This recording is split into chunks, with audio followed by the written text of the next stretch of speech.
হাত পা ও বুকে লোম কাটা বা কামানো জায়েজ আছে কিনা?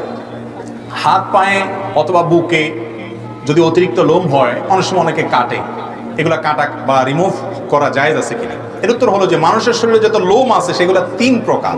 কয় প্রকার? 3 প্রকার। কিছু আছে যেগুলো রাখতে হবে, রাখার নির্দেশ করেছে, যেমন মহিলারা চুল রাখবে, কখনো চাচবে না। পুরুষরা দাড়ি রাখবে, কখনো চাচবে না। যারা মহিলারা আছেন তারা অবশ্য দাড়ি রাখা লাগবে না। কথা বুঝতে পারছেন?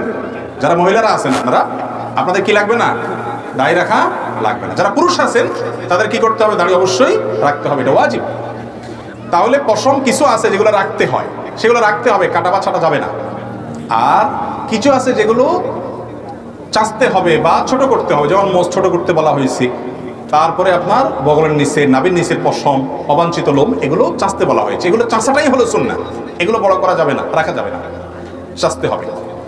আর 3 নম্বর হলো কিছুর ব্যাপারে শরীয়ত চাচার কথা বলে নাই, রাখার কথা বলে নাই, যেমন বুকের পশম, কানের পশম, হাতের পশম, পায়ের পশম, রানের পশম, পেটের পিঠের পশম। এই পশমগুলোর ব্যাপারে ইসলামের বিধানটা কি?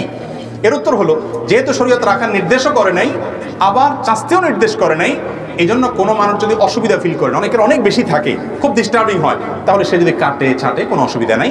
তবে যদি আল্লাহর সৃষ্টিতে পরিবর্তনের পর্যায়ে নিয়ে যাওয়ার অপচেষ্টা করে কোনোভাবে, তাহলে সেটা কিন্তু কোনো আয়াতে আমাকে নিষিদ্ধ। বাকি এমনিতে সেটা কাটলে অসুবিধা নেই। রদ্দুল মুখতার বা ফতোয়া স্বামীর মাসআলা অনুযায়ী আদবের খেলাফ, এটা নিয়মের খেলাফ, না করা ভালো, এই টাইপের আর কি। যদি কেউ করে তাহলে সে গুনাহগার হবে না। বিশেষ করে সৃষ্টির পরিবর্তন লেভেলের তো যেন না যায়, সেদিকটা খেয়াল করতে হবে। অসুবিধা হলে সহজ কথা হলো কাটতে পারবেন সেগুলা। শরীরে যে লোমগুলি বা পশমগুলি রয়েছে সেগুলি সম্পর্কে যে সব পশমগুলি ফেলতে বলা হয়েছে বা মুন্ডন করতে বলা হয়েছে, কাটতে বলা হয়েছে, সেগুলি কাটতে হবে। যেমন নাভির নিচের পশম মুন্ডন করা, হালকুল আনা। মোচ কাটতে হবে, ছোট করতে হবে, মুন্ডনের চাইতে ছোট করা হচ্ছে উত্তম। সে বেশি করে ছোট করেন, কিন্তু ছোট করা হয়। ব্লেড না ব্যবহার করে মেশিন ব্যবহার করেন, 1 নম্বরে সমস্যা নেই, কিন্তু কাটার কথা। এইরকম যে পশমগুলির কথা, কাটার কথা বলা হয়েছে। চুল কাটবেন, কারণ চুল না কাটলে বিশ্রী লাগবে। আর একজন মুসলিম সভ্য হয়ে বসবাস করবে, সুতরাং চুল কাটবে। সে চুল যেমনই রাখো, বড় করে রাখলেও চুলটা কাটবে। রাসূলুল্লাহ সাল্লাল্লাহু আলাইহি ওয়াসাল্লাম চুল বড় ছিল, কিন্তু বিশেষ তরিকার চুল ছিল, সেটাও কাটা চুল ছিল। মহিলাদের মতো লম্বা করে ছাড়া জায়েজ, পুরুষদের জন্য নয়, কারণ মহিলাদের তখন সদৃশ্যতা চলে আসবে, যেটা হারাম।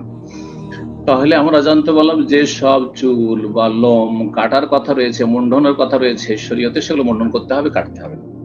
আর যেটার কাটা নিষেধ রয়েছে, ছোট করা নিষেধ রয়েছে, মুন্ডন করা নিষেধ রয়েছে, সেটা নিষেধ, হারাম। যেমন দাড়ি মুন্ডন করা হারাম, দাড়ি ছোট করা, এমন করে ছোট করলেন যে একেবারে শুধু চেনা যাচ্ছে যে হ্যাঁ দাড়ি আছে, না, হারাম, জায়েজ নাই। জি, তো দাড়িকে বাড়াইতে বলা হয়েছে, সুতরাং বাড়াইতে হবে। আর বাকি 3য় শ্রেণীর পশম হচ্ছে শরীরে, যেগুলো সম্পর্কে হানা কোনোটাই নেই, কাটার কথাও নেই, আর ছাড়ার কথাও নির্দেশ নেই। সেই ক্ষেত্রে যদি প্রয়োজন মনে করেন তাহলে সেগুলি কাটতে পারেন।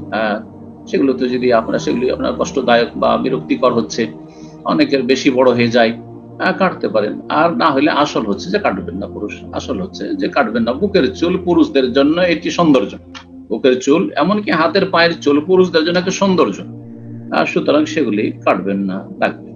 কিন্তু এই ক্ষেত্রে শরীয়তে হানা এমন কিছু আসে নাই। জি।